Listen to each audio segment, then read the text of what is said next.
El bienestar de una familia solo puede lograrse con el esmero de la mujer auténtica ama de casa. Al cabo del día, la mujer de su casa se ha esforzado menos, disfrutando de más comodidades.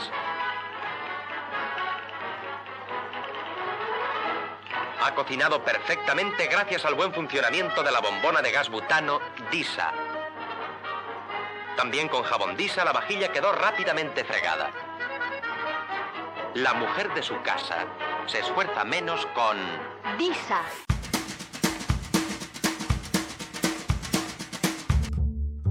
Esto es Ojo en Tinta, el podcast. Lecturas para salvar al mundo.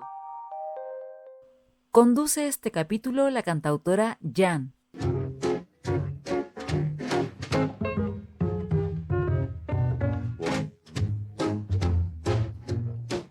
Las chicas de Wellesley que se casan se han adaptado a balancear sus obligaciones.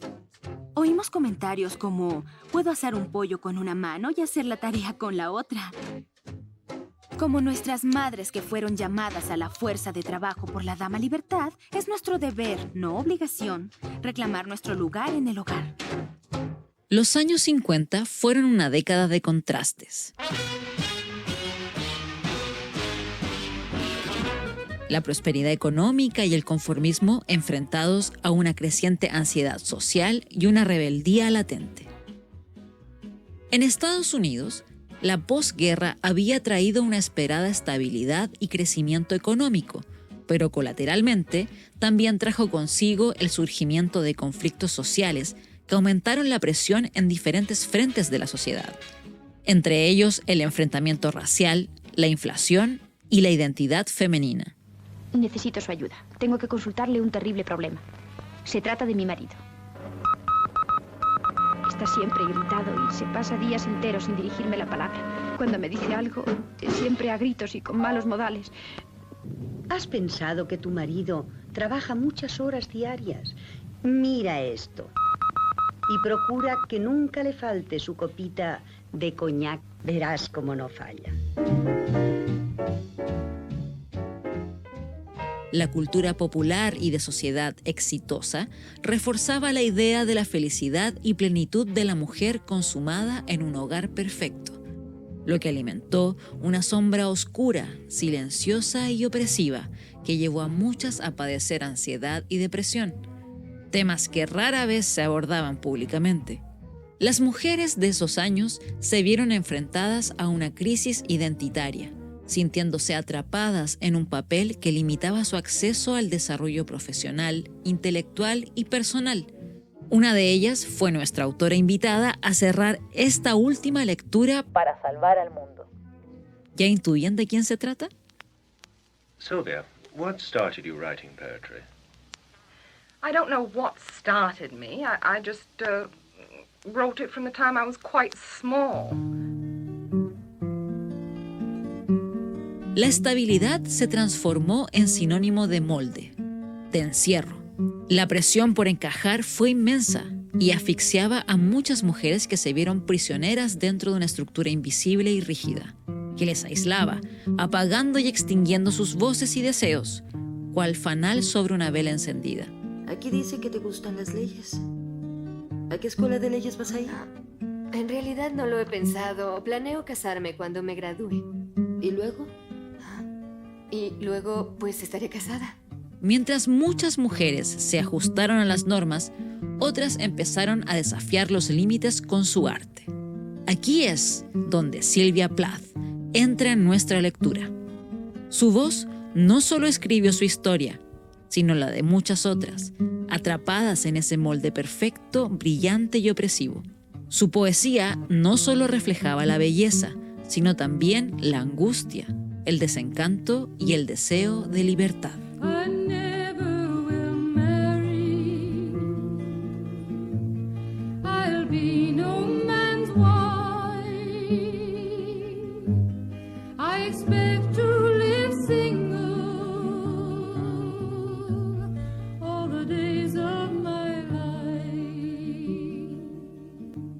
Este conflicto psicológico y social se detecta en muchas de sus publicaciones, donde se puede ver reflejada esta angustia frente a una sociedad rígida.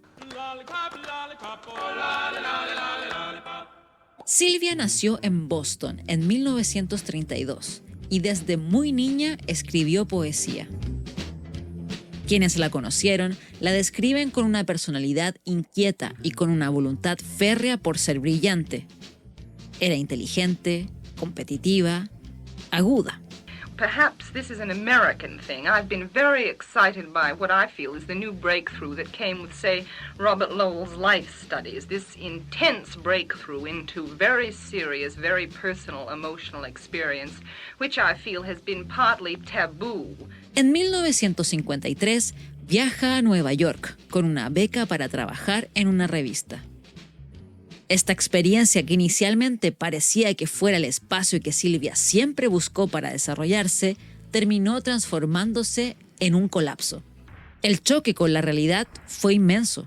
Se enfrentó cara a cara a entender qué era ser mujer y lo que se le permitía ser y hacer. Haber nacido mujer es mi gran tragedia. Desde el momento en que fui concebida, quedé condenada a tener pechos y ovarios en lugar de pene y testículos. A que la esfera entera de mis actos, mis pensamientos, mis sentimientos, quedara estrictamente limitada por mi feminidad inexorable.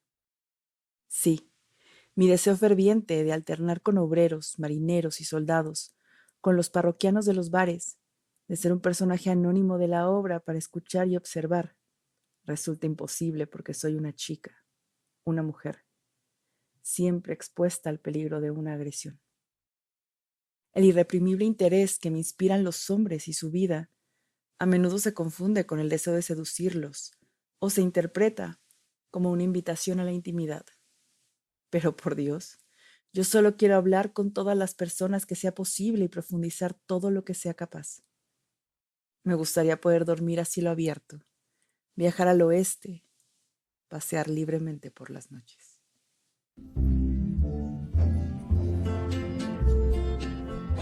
Chimamanda Ngozi Adichie hace una referencia muy interesante al momento en que las personas perciben el género con el cual les percibe la sociedad. En el ensayo Todos deberíamos ser feministas, comparte el momento en el cual entendió y supo que era una mujer, así como también cuando se dio cuenta que era nigeriana, reflexionando sobre el cómo se produce el entendimiento y percepción de quién eres según cómo el mundo te encasilla y reacciona ante ti. Pero que previo a ese instante no se tiene presente ningún tipo de etiqueta. Ustedes, ¿cuándo se dieron cuenta que eran o no eran mujeres u hombres? ¿Cuándo se dieron cuenta que eran latinoamericanos o de otro lugar? ¿Cuándo se dieron cuenta de su origen social? Bueno, a Sylvia, este choque con lo que le imponía la sociedad, condicionándola porque era una mujer, le gatilló un episodio de crisis importante en su salud mental, ya que entró en una depresión profunda, teniendo que ser interna y sometida a terapias y procedimientos médicos que se indicaban para esos diagnósticos en esa época, el electroshock. Esa experiencia quedaría plasmada años más tarde en su novela La campana de cristal.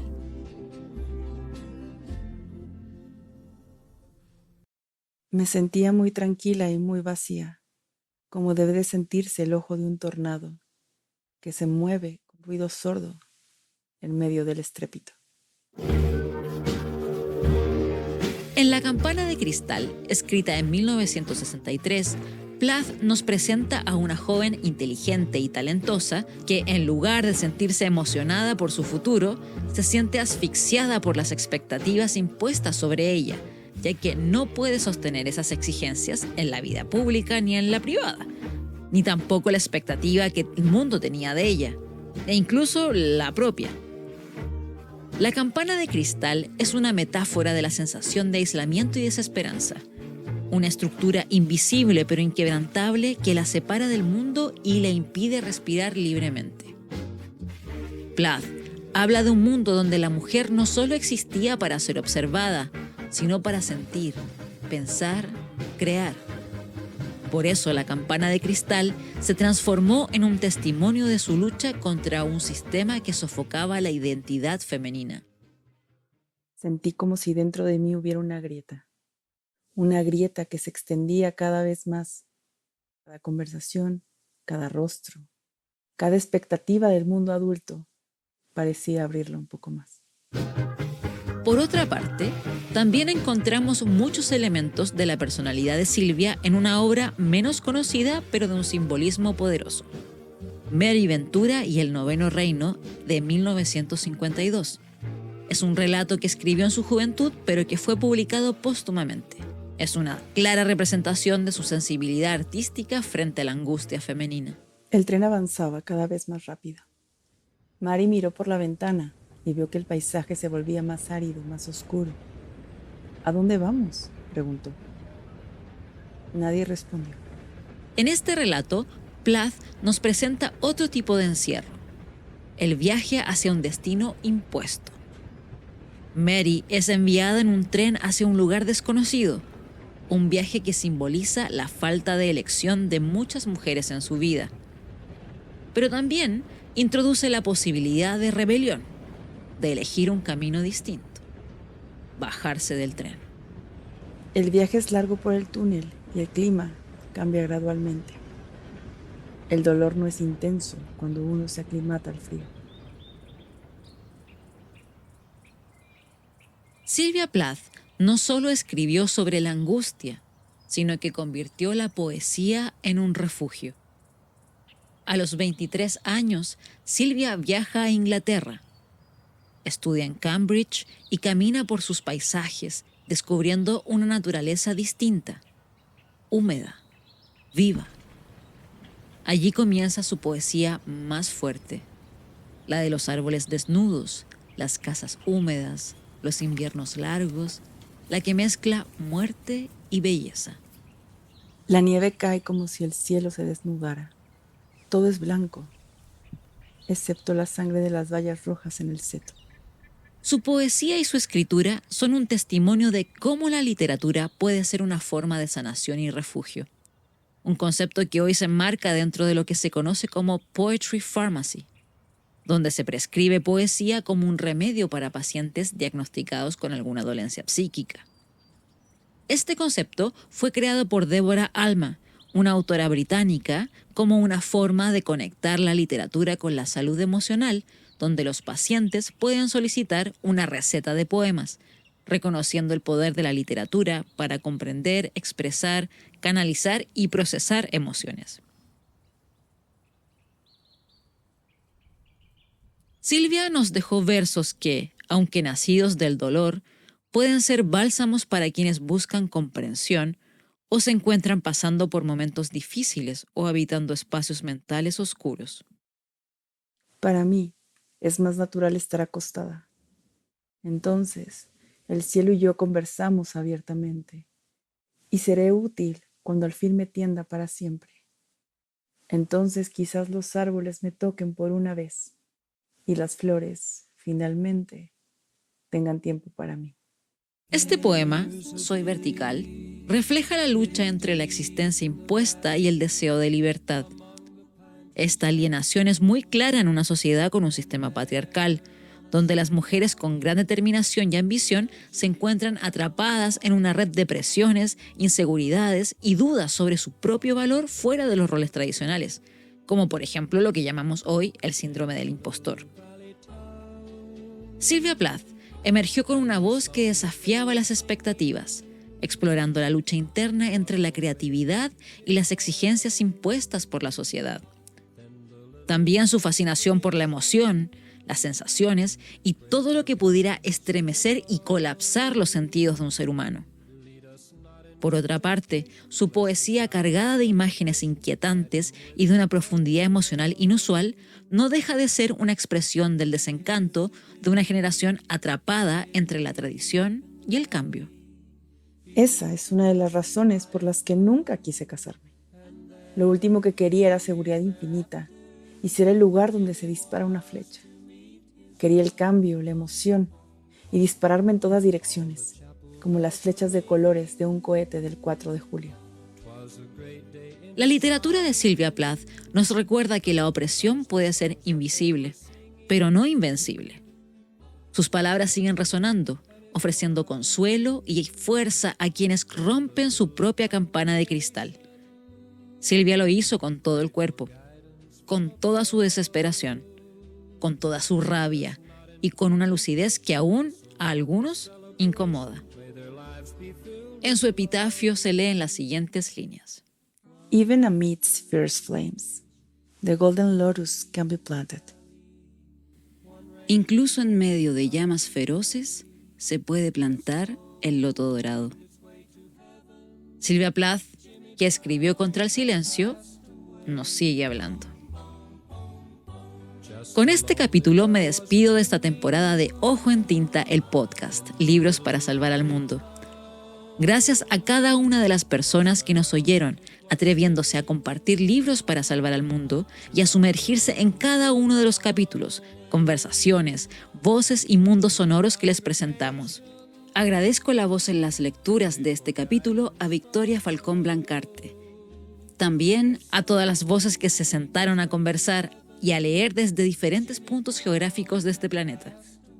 Sin duda, en este mundo agotado, de futuro borroso y urgente de soluciones, la conexión entre las personas, la creatividad y las historias serán claves para imaginar otros mundos posibles. Agradezco a todos mis compañeros y compañeras de equipo de Ojo en Tinta de esta temporada, Nicolás Rojas y Pablo Espinosa en dirección, Pía Vargas en comunicaciones, Vero Calderón y Carola Zúñiga en diseño, a Javiera Tapia, Victoria Ramírez, Joaquín Fermandois y Deisha Poiser en las conducciones. Será hasta una próxima ocasión. Nos vemos.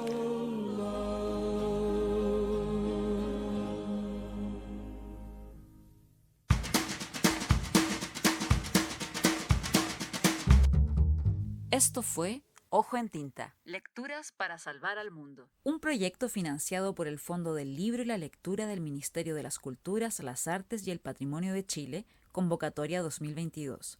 Puedes encontrar todos los capítulos en Spotify, en YouTube y en www.ojoentinta.com. Sigue a Ojo en Tinta en Facebook, Twitter e Instagram y cuéntanos de tus lecturas para salvar el mundo.